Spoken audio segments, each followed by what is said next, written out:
This next lesson is going to heavily rely on the tool of awareness from the ABCs of self-defense. I'm going to put a link to that up here so you can check it out. If you're aware of what's on you, what's around you, and what's surrounding you, you can use that towards your advantage. We kind of take that up to the next level when we talk about environmental defense, using your environment to help protect you. Your awareness, you have to not only be aware of what's around you, but you also have to be aware of how you can use those as a tool to protect you. If you've ever seen any Jackie Chan movie, this is exactly the concept we're talking about. Things that you can use as a tool, things you can use as an obstacle, things you can use as cover. Let's get into this.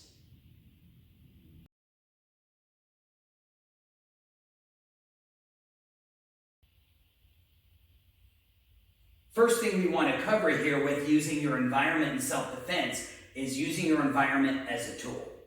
If you haven't seen our video yet on self-defense weapons, I'm going to go ahead and put a link to it right up here. And that's going to go over not only self-defense weapons themselves, but how to improvise self-defense weapons. We talked about how this simple cup could be used to multiply my force if I'm holding it the right way. He's trying to steal my wallet. I'm holding it nonchalantly, like I'm even trying to hand it to him, but I can instead use it as a self-defense weapon. So go back, check out that video if you need to. What I want to cover as far as using our environment as a tool is how to use it as a distraction.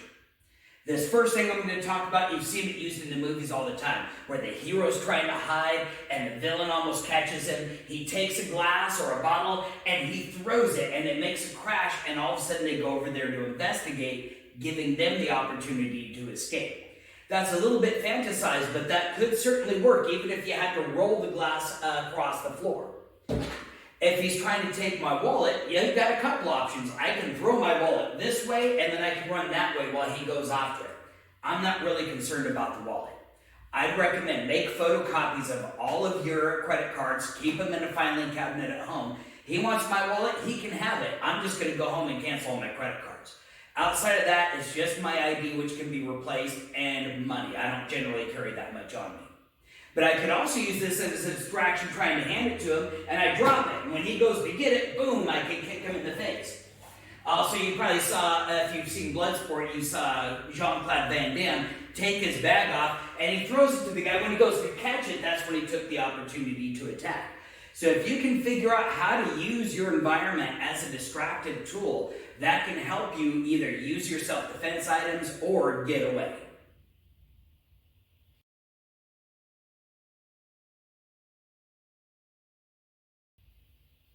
Now we want to talk about using obstacles in your environment.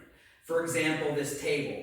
Not the best example, it's a pretty light, flimsy table, but if I had to, I could get the table between us. Now he's either going to have to come around the table, or he could probably just pick it up and move it easy enough, but that's going to buy me a brief couple of moments to be able to do what I need to do to get to safety. If this is like a big, heavy table, like at a restaurant, I can actually keep this between us and he won't be able to reach me. The whole time, I want to be aware of where that exit is so that when I get the opportunity, all of a sudden I can be gone.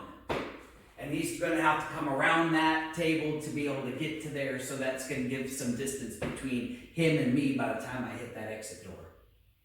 When using an environmental tool like a chair, it's important to know, is this chair light enough for me to lift? Sometimes you get really big, heavy chairs. I wouldn't want to try to lift that to try to hit somebody. This one's light enough. I can pick it up. You see a lot of pro wrestling. They'll fold that chair up to hit them with it, and they'll do these big swings. Of course, if I hit the right side of the chair, it's going to move, so it absorbs some of the impact. It doesn't hurt my partner. But if this is an attacker, I want to be aware that if I'm swinging something like this, it's not going to stop him if he's charging at me. He's going to be able to slide right in and hit me. If he's charging at me, I'm going to have to put it between us, which actually works better if the chair is open. I have more that I can do there. Now, if he grabs it, I've got a kick I can do. I can just now drop it and go, and he's got this chair that's going to be weighing him down.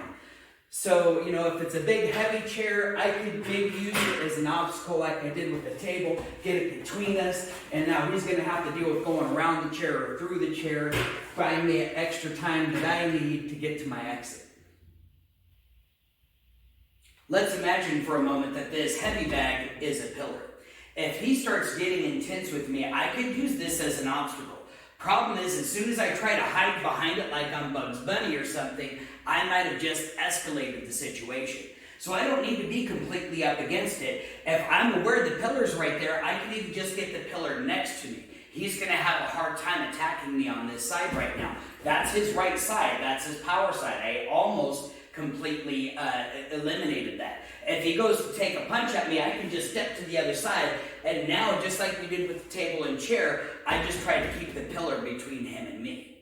If he catches up to me, I can always use that pillar behind him, and I can pin him up against it to be able to use my self-defense tools if I wanted to. One thing to be aware with an obstacle like a pillar is, especially when you go behind it, there's going to be a brief moment where you will not be able to see your attacker. So that is, to me, is a little bit dangerous. So if you're aware of that, you can try to keep your awareness of your opponent while you're going around that pillar. And ultimately, using your awareness to, as we said before, find your way to that exit. We're not trying to fight this guy. This isn't a UFC match. This is a self-defense situation. And if I fight him, I could get hurt. If I get away, there's a much better chance that both of us will survive.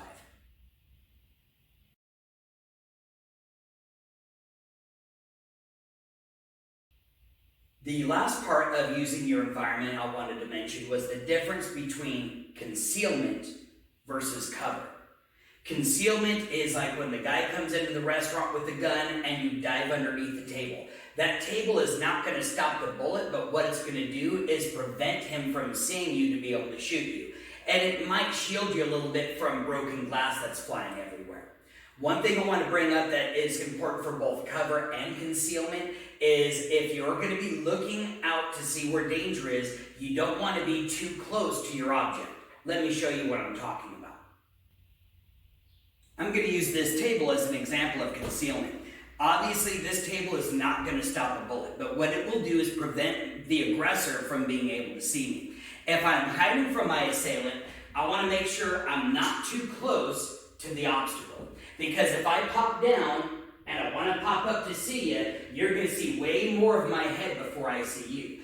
I can change that angle a little bit by being just a little ways back from my cover and not hugging it. Now I can still duck down and not get hit by a bullet, but then I can pop up just a little bit and I can see where my aggressor is. Now, on the other hand, your assailant, they're probably expecting you to pop up to look over the top.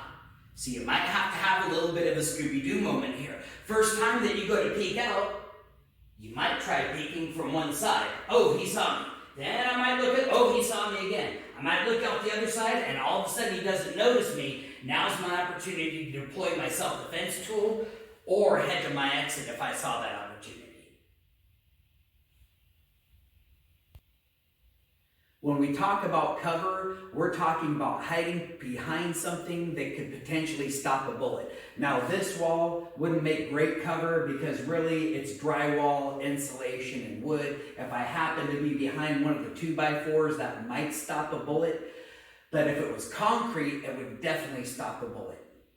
I want to be aware with my cover, it's the same thing as my concealment. I don't want to be up close to it, especially if I'm talking about bullets ricocheting. They like to travel along the wall, so if I'm right up against the wall, a bullet's ricocheting around, it could still hit me.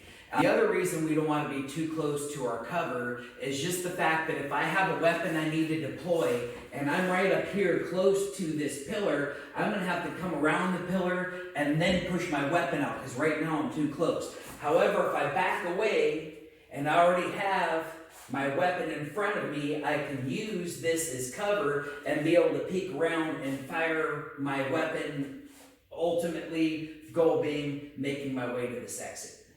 One really good form of cover that you can use that you'll see commonly is your car.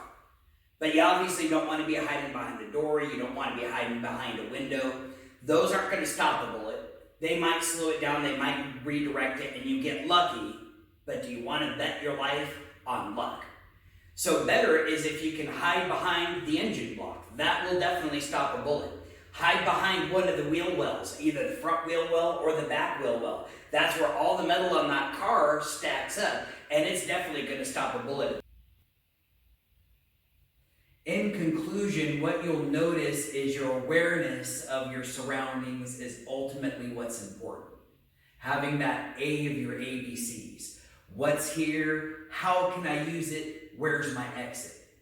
Also thinking about where are people, because those people can also be used as cover. They can also be used as help, or they can also be an obstacle that could trip you up. So you need to make sure you're aware of the people as well as the items that are in your environment. People can also be a great distraction, so make sure that doesn't work against you, but that you can work that against your opponent.